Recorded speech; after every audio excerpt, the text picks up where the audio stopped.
Well, hi, everyone.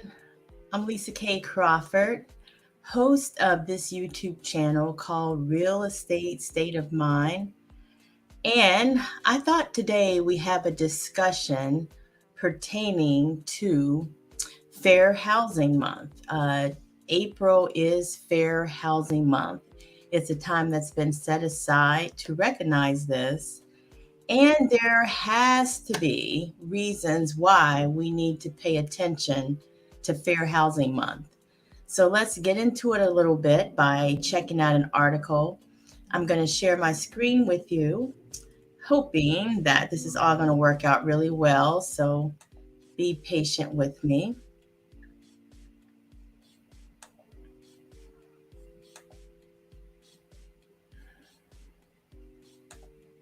All right. So I believe we have our article up here. And so we're going to talk a little bit about why why this month is important and why it's set aside to look at fair housing. So you guys be a little patient with me here while I work through this. Um, we're going to get to the top of this article. And again, be patient. Let's see here. All right, so I'm looking at the tab, going to the top of this. All right, so I found this website, which I think is really great because it talks about national holidays and gives you the breakdown and the history on national holidays here. So I'm going to read just a little bit here, which will make this a lot more quicker, and we'll get through this. It says National Fair Housing Month is celebrated to be grateful for the Fair Housing Act, which was passed in April, and that year was 1968. A law that forbids discrimination in buying houses through different schemes. These include discrimination in the rental, sale, and financing of houses based on color, that's skin color, race, and even gender. So that's what fair housing deals with. It was passed April 11th, 1968. Our president at that time was Lyndon B. Johnson. And it is believed, and I happen to believe this, that housing is an entitlement of people. We're entitled to basic things: food, shelter, clothing, housing. Those are things that we should look out for each other on a humanitarian level. So a lot of people view housing as one of those entitlements. This article says, as a community, we have the right to be free of any form of discrimination in our communities. People belonging to diverse backgrounds should be warmly welcomed as neighbors. Key term in that is should be welcomed as neighbors. Um, in the past, people used to show discrimination towards others in terms of housing. Uh, this is from the article. Some of the most damaging discrimination examples are found in the past. They include minority neighborhoods that were targeted in terms of discrimination, that were located far from quality schools, far from public transportation, far from jobs, and lacked quality housing overall. So, again, the Fair Housing Act was signed by President Johnson. It was passed after the death of civil rights leader Dr. Martin Luther King, who was in Memphis on April 4th, 1968, to support sanitation workers when he was shot and killed. And as a result of that tragedy, the death of Dr. Martin Luther King, Congress collectively passed the 1968 Fair Housing Act. And what I'm showing you here now is somewhat of a timeline on fair housing. So in 1866, that was the original Civil Rights Act that makes it illegal to discriminate in housing. It goes way, way back, right after slavery ended, essentially.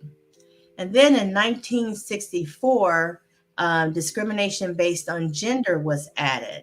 You cannot refuse to sell or buy a property to and from a person based on their sex. That was added to the Civil Rights Act.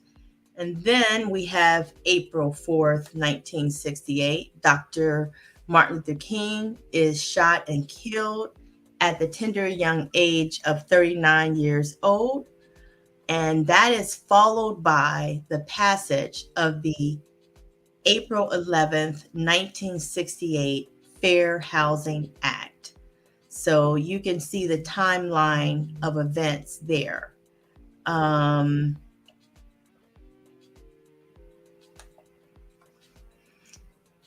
this is an interesting fact. In aging, the age of 55 is considered elderly in housing, according to this article, and that there are how many federal fair housing laws? There are 7 federal fair housing laws. Some of the reasons that people need to observe Fair Housing Month, obviously, and how you can observe it is you can support an end to discrimination in housing. You can take part in activities. You can welcome people of different backgrounds into your neighborhood. You can arrange seminars and create awareness about housing discrimination. So that's a very interesting article there. Also, some other interesting facts that we'll go through really quickly. There are huge penalties for violating the Fair Housing Act. The first violation, you can merit a penalty of up to $16,000. For 2 violations, $37,500, and for a third violation, $65,000. So there are huge penalties for the violation. All right, so let's talk a little bit about why Fair Housing Month is important. Well, it's important because it prohibits discrimination.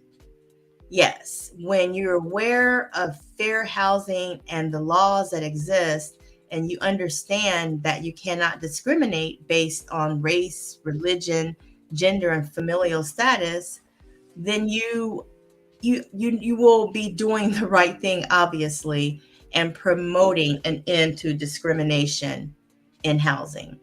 Fair housing helps to prosper communities. It assists in breaking old patterns of segregation and builds on that and to create prosperous communities. So that's another important reason we need fair housing. And then the other thing is it promotes affordable housing. Fair housing actually promotes more affordable housing.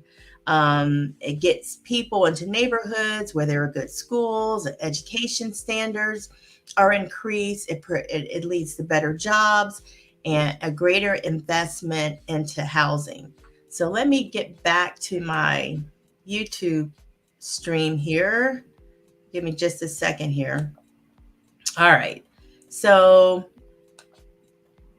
you guys hopefully receive some good information from that article on Fair Housing Month, why it's important, why we need it, and why we need to constantly be aware of the problems that discrimination in housing causes.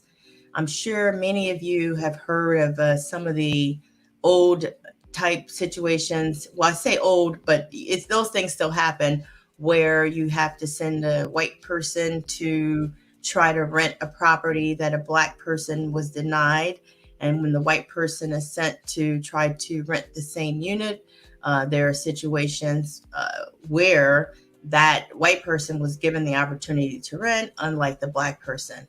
So all things being equal, it ends up being a skin color problem or a race problem. So those are the kinds of things that really hurt people and that we all need to do our part to protect from. This country, the United States of America, really has a lot of work to do. In this area, this country was involved in segregation in the early days, um, and it helped promote a type of segregation across the country in terms of race. And a lot of the history shows that's how America ended up with vast ghettos and things like that, and redlining by the banks because they were going around neighborhoods that were basically set aside for Black people, Black and brown people. These neighborhoods did not receive investments, did not receive infrastructure, and the evidence of all of these things are around us today. People who obviously have means and they can afford housing and things like that, and afford to buy investment property. That's really great. That's where we all aspire to. If you're American, part of the American dream is to aspire to home ownership. So all Americans want to get there, essentially. um, the ones who can afford to be there more easily than others. What I think one of my greatest concerns is that you become comfortable with a permanent underclass, which is something I don't feel like I could ever do. But I think that's my concern, that, Americans become comfortable with having a permanent underclass. That when you come out of your beautiful luxury homes and condominiums and waterfront properties, that you get so far down the street and you see a large homeless population, a large vagrant population of people, especially in urban areas. And I don't think that's something that we ever want to get used to. There's a lot of discrimination that leads to homelessness, quite frankly. Um, and many people who don't have to deal with things like that don't pay attention to that type of information or those facts.